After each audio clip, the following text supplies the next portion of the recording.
Olá, estamos de volta com Histórias Reais, um programa da TV PUC que é dedicado a entrevistar autoras e autores de grandes reportagens, seja em podcast, em livro-reportagem ou qualquer outra modalidade que dá essa linguagem. Meu nome é Fábio Cipriano e eu sou professor da PUC de São Paulo. Olá, eu sou o Diogo de Holanda, professor de jornalismo também da PUC de São Paulo, e hoje a gente recebe aqui uma mestra da reportagem, a jornalista mineira Daniela Arbex, que já publicou 5 livros que são super importantes, super lidos, e hoje vai conversar com a gente sobre o mais recente dele, que é esse aqui, Arrastados, os bastidores do rompimento da barragem de Brumadinho, o maior desastre humanitário do Brasil. Daniela, bem-vinda ao programa, muito bom te ver aqui. Obrigada, gente. Eu que agradeço a oportunidade de estar conversando sobre algo que eu tenho dito que não é só a história de um desastre-crime, é a história de um país. Então, uma honra estar aqui com vocês hoje. Obrigada. Obrigado, Daniela. Olha, é um prazer recebê-la realmente. O livro, ele é um depoimento muito contundente, porque ele traz o caráter humano desses personagens todos que envolvem, e essas matérias, muitas vezes de jornal, elas acabam trazendo números, né, mas elas não mostram esses dramas pessoais, e você fez um mergulho muito intenso, né, em muitas famílias, em muitas histórias, mas eu queria que a gente começasse pelo começo mesmo, né, o que te levou a escrever esse livro Arrastados? Então, Fábio, eu sempre digo que nem sempre é o jornalista que escolhe a história que ele vai contar. Muitas vezes eu me sinto escolhida pela história. E assim, tem sido assim nos 5 livros, e Brumadinho não foi diferente, Arrastados não foi diferente. No dia 25 de janeiro de 2019, que foi a data do rompimento da barragem 1 da mina do Córrego do Feijão, eu estava desembarcando em Porto Alegre, no Rio Grande do Sul, porque eu tinha prometido às famílias que perderam filhos ou parentes dentro da Boate Kiss, que é tema do livro Todo Dia, Mesma Noite. Eu tinha prometido a eles que eu passaria com eles a data que marcaria o incêndio, 6 anos do incêndio, então naquela época 6 anos. E aí eu estava cumprindo essa promessa, e eu peguei um ônibus de Porto Alegre até Santa Maria, quando eu li nas redes sociais, em sites de notícia, que havia tido rompimento da barragem. E eu fiquei angustiada, primeiro porque a Mariana tinha se rompido em 2015. Então, assim, poxa, menos de 3 anos depois, um novo rompimento de barragem, a gente não tinha a mínima ideia da extensão daquilo. Então, eu estava muito distante do meu estado de origem e isso me deixou angustiada. E depois, exatamente por estar longe ali. Mas no trajeto, o que me fez pensar em contar essa história foi quando eu fui procurada por familiares de uma engenheira da Vale, que naquele momento estava sendo considerada desaparecida, e elas me pediam ajuda, as amigas e familiares me pediam ajuda para localizar a Isabela Barroso Câmara Pinto é o nome dela. E quando eles me mandaram a foto da Isabela, era uma menina muito linda, muito jovem, vestida de noiva. E eu pensei, meu Deus, qual é a história por trás dessa foto? Eu fiquei muito tocada. E eu falei, poxa, se um dia eu for contar essa história, a primeira família que eu vou procurar é a família da Isabela, porque pode parecer estranho, mas o fato de eu não poder fazer nada pela Isabela me deixou em dívida, eu me senti em dívida. Sabe como? Assim, eu falei, meu Deus, eu me senti tão impotente que era como se eu devesse alguma coisa para essas pessoas que confiaram em mim e eu não podia fazer nada. Então, quando eu voltei, aí eu cumpri a minha promessa. Daniela, o Fábio usou a palavra mergulho, né? E realmente você faz um mergulho intenso, profundo, né? É uma reconstituição muito ampla e minuciosa. E a primeira coisa que eu, como jornalista, professor de jornalismo, noto, uma das primeiras é que fôlego. É um trabalho de muito esforço, realmente, né? Você consegue dimensionar esse esforço no sentido de quantas entrevistas você fez, quanto tempo, né, de trabalho ao todo, para a gente ter uma noção? Então, consigo, claro, eu acho que a gente precisa documentar tudo isso, né? Eu entrevistei cerca de 300 pessoas para esse livro, 200 delas estão citadas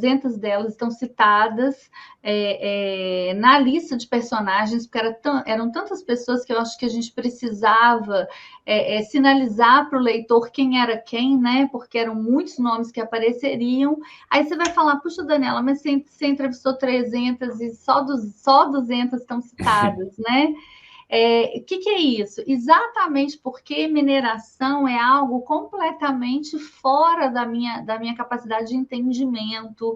Eu era completamente leiga, né? Nunca estive perto de uma mina de minério de ferro. Então, para compreender esse universo, que para mim era como se eu estivesse falando da Lua, eu precisei ouvir muitos especialistas, eu precisei entender o que era um rejeito de minério, eu precisei entender por que ele era, qual era a parte que era comercialmente aproveitável, como é que esse minério era beneficiado, como é que a mina funcionava.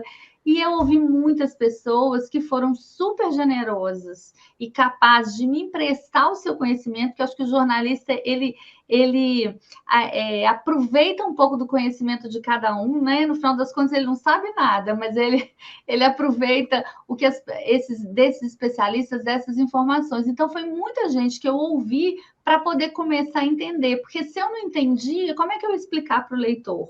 Então, foi um processo realmente muito longo, eu fiquei 1 ano em Brumadinho, entre idas e vindas, né? Um trabalho muito difícil, porque diferente dos outros livros, principalmente do Todo Dia, Mesma Noite, em que eu encontrei as portas das famílias abertas, em Arrastados foi totalmente ao contrário, as portas das famílias estavam fechadas, porque essas famílias tinham um medo enorme da Vale, um medo imenso de dizer alguma coisa que desagradasse a mineradora, e isso fez com que elas fossem muito resistentes. Então, eu tive um trabalho muito árduo para chegar nessas pessoas. E diferente do Todo Dia, Mesma Noite, eu fiz o caminho inverso. Ao invés de ir primeiro nas famílias, com exceção da família da Isabela, que estava muito aberta, mas eles não moravam em Brumadinho, não dependiam financeiramente da Vale, eles tinham outra relação, né?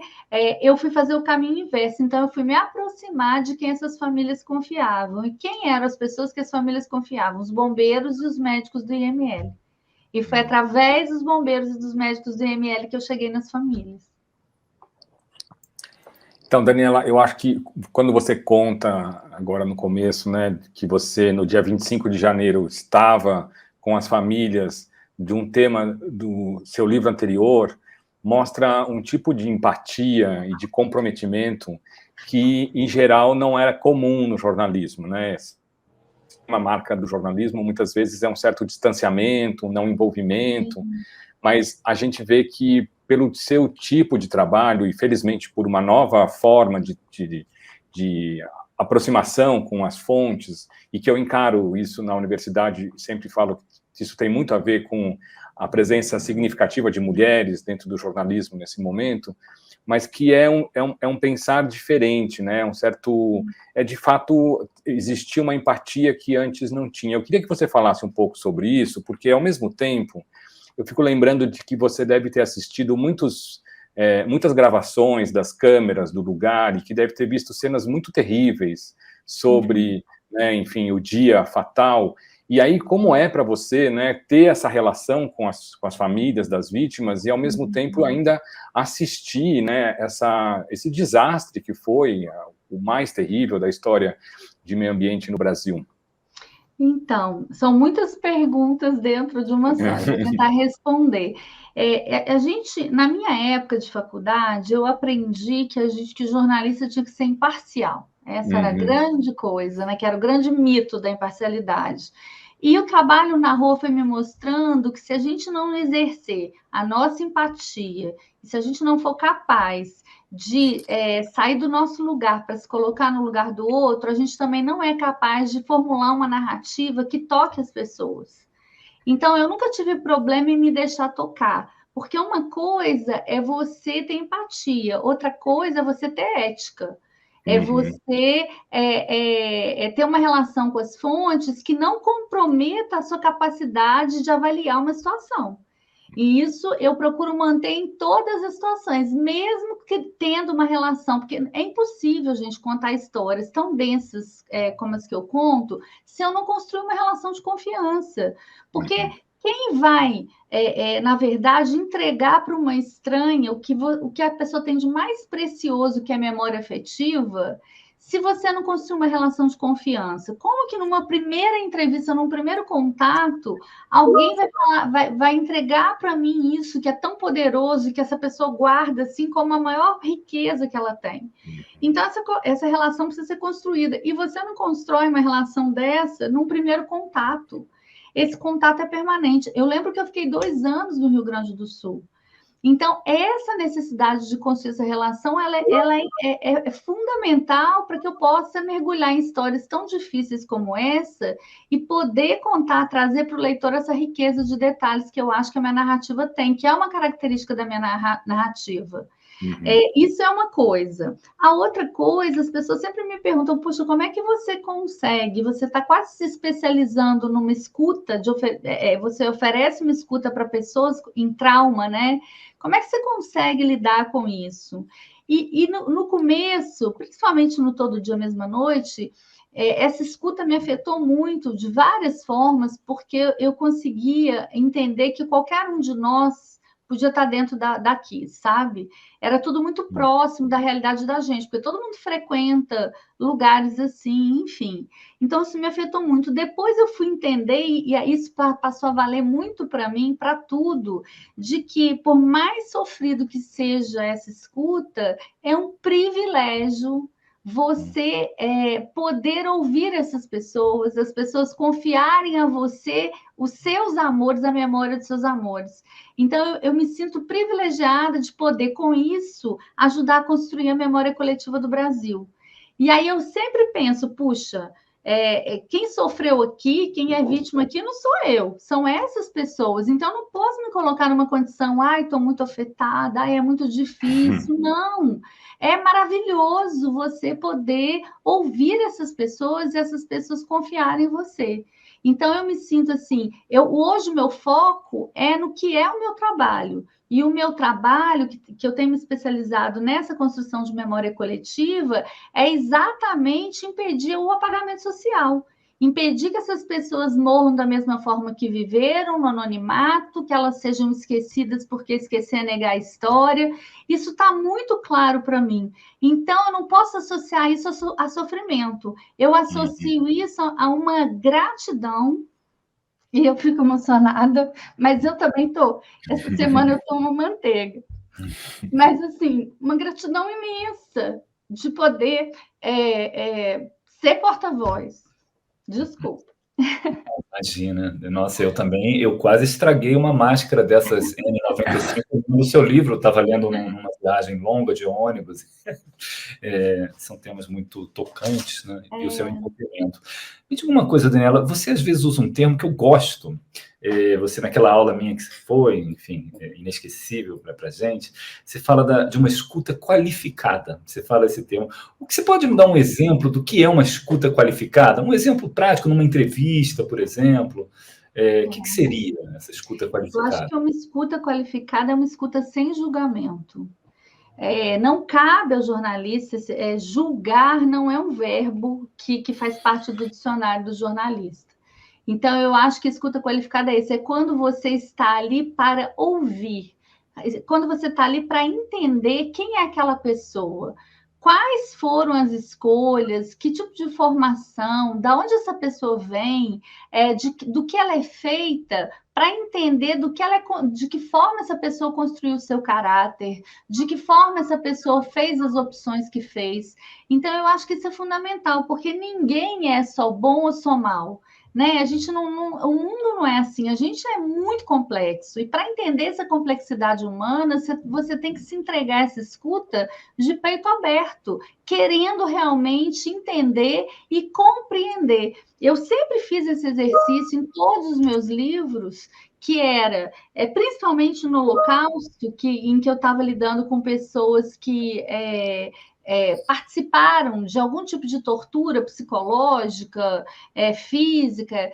Eu me preparei para aquelas entrevistas e eu fiz um exercício mental comigo mesma de que eu não tinha o direito de julgar ninguém e que eu precisava tentar olhar para aquelas pessoas com o olhar daquela época, porque tem uma questão que é a cultura da época. Né? E aí eu precisava entender também olhar para aquelas pessoas tentando entender a cultura daquela época e por que essas pessoas optaram por silenciar, né? Então eu acho que é isso a escuta qualificada. Eu acho essencial, né, esses procedimentos aí que você está contando para a gente, né? A gente está num âmbito universitário de formação de jornalistas e é muito legal a gente observar, né, essas metodologias e essa forma, especialmente, eu acho que todo texto jornalístico, ele sempre é um documento para o futuro, né? Eu sempre pensei muito isso quando eu escrevi durante muito tempo sobre artes, por exemplo, que eu espero que no futuro, em algum momento, as pessoas vão ler esses textos e isso vai servir de base para outras análises, para entender um certo tempo presente. Então, concordo muito com a sua ideia de memória coletiva.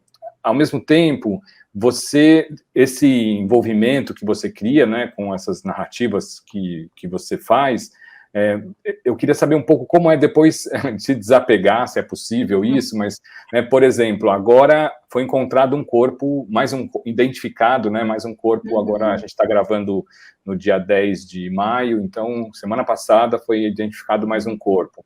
Ao mesmo tempo, a Vale tem comprado muitos terrenos, e eu tenho ouvido de amigos que moram na região, de como há um controle imenso, de como as pessoas não conseguem mais chegar em alguns lugares, né? Você tem tido esses relatos, você pretende fazer algum desdobramento, enfim, como que você lida com, né, o depois do livro estar acabado?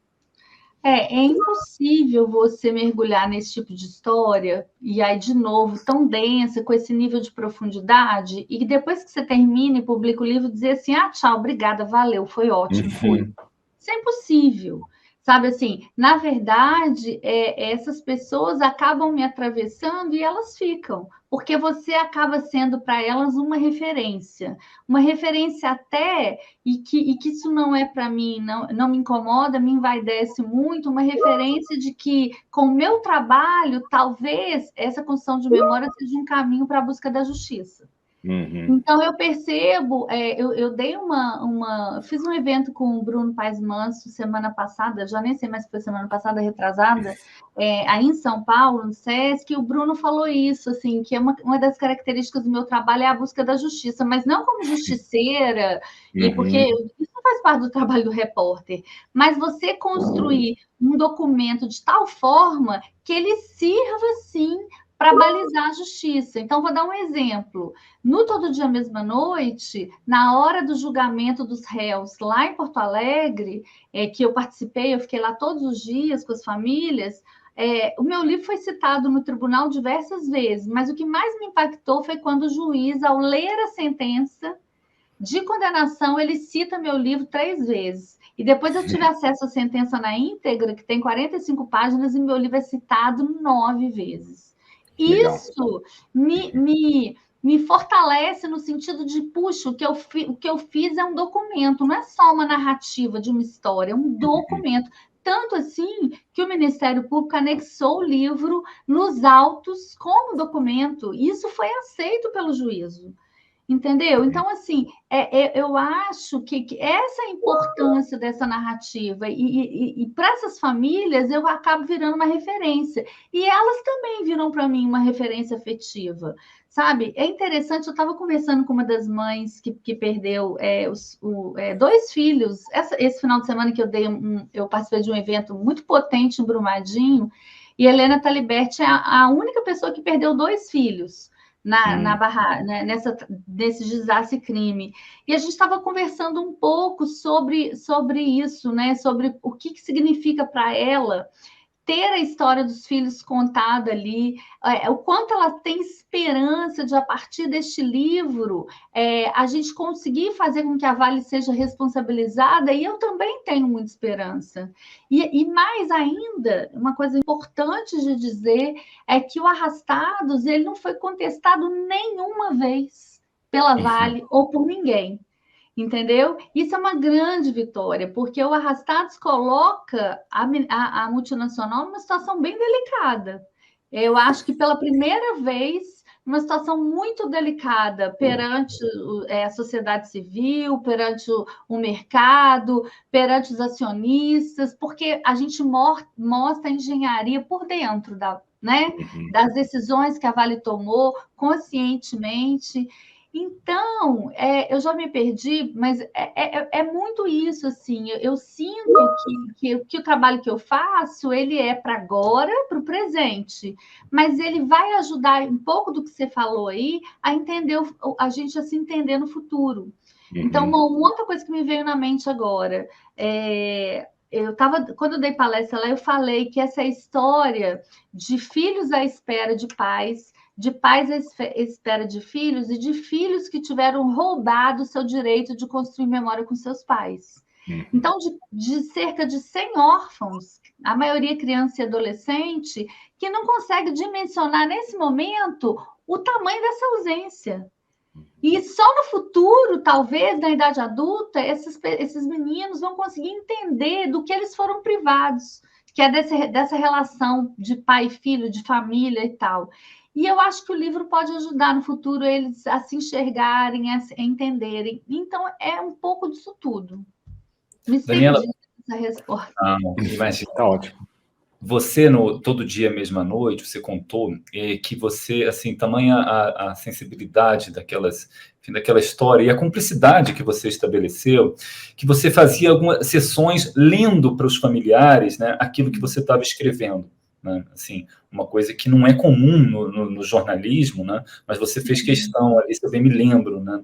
Daniela, você chegou a fazer isso também agora no Arrastados? Todos os livros eu sempre fiz. E é uma coisa, é claro que eu não vou ler os capítulos do livro para quem eu vou denunciar, é óbvio, jamais faria uma leitura com a Vale. Óbvio, eu não preciso pedir permissão da Vale para nada, né? Mas quando você conta a história de alguém, eu acho, e principalmente num livro, são tantas informações que, primeiro, você tem a chance de errar é muito grande, porque o volume é imenso. Só de entrevista transcrita foram quase 10.000 páginas.